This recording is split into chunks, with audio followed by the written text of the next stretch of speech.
you're a complete beginner to doing a back squat, you might not want to jump straight in unsupervised with a barbell. There's going to be a whole host of things that you're likely to be doing incorrect if you've not been shown how to do it beforehand. But following these progression tips in this video, you will be able to go from one stage to another, and once your confidence is built in that, you can progress up towards a back squat.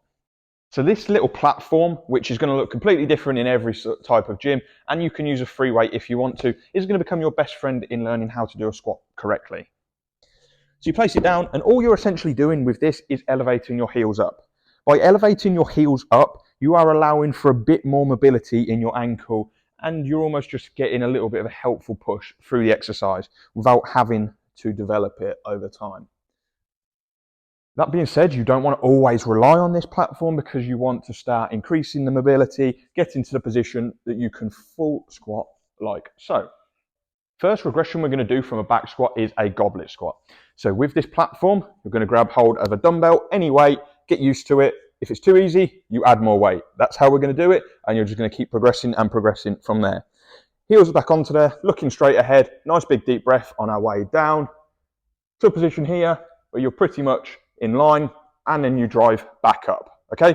We don't want to be too harsh on the way down, too harsh on the way up. And keep everything nice and tight, keeping your core engaged, and the exercise just looks good. Once you're doing goblet squats quite comfortably and you can start really going through the weights, then you're about ready to try a back squat. I would always advise for going into a back squat, regardless of how long you've been goblet squatting and how strong you feel, I would always just go and get a few helpful tips at a local gym from a personal trainer of how to do it correctly. Feel free to always send me videos of you doing the exercise and I'll happily give you some pointers. Principles, once you go into a back squat though, there's little divots in the bar.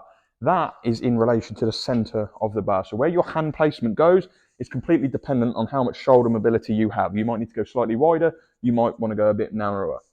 Just make sure it's comfortable for you. No one can tell you the correct way to do it because you're feeling your body. For me, I prefer the outside of my hand to be just on the inside of one of these divots. Again, bar specific, the branded, they might be slightly different.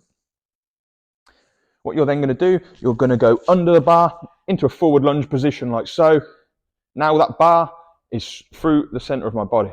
I'm now going to take it up and get comfortable. Adjust it if I need to. You want to squeeze your shoulder blades together so there's a nice ridge for that bar to lay on. Yes, it is uncomfortable to begin with, but do not be using one of those pads because what that does is that pushes it further away, and you can see here that now is at the back and that is rolling down. The pressure is now going through my lower back. You want it forward, going through the center of your body. Heels elevated, I'm ready to go, I'm looking straight ahead, I'm nice and braced, and you're going to go back into the squat like so. Depth is going to come through repetition and consistency of doing the exercise. You're not going to be perfect from day one, so just understand that and get better over time. One of the most important things with squats is the re-racking procedure. You want to do it with confidence because once you've got a bit of weight on there, if you start trying to put it in slowly, you're just setting yourself up for disaster. Do it confidently. Start off with a spotter. You can do it in a squat safety rack as well, where you would position the safety bars at the lowest point you can go so you could bail out of it. But you shouldn't need that when you're just getting going. You're just getting used to the exercise, getting used to the technique, and you can progress the weight as you go. Enjoy.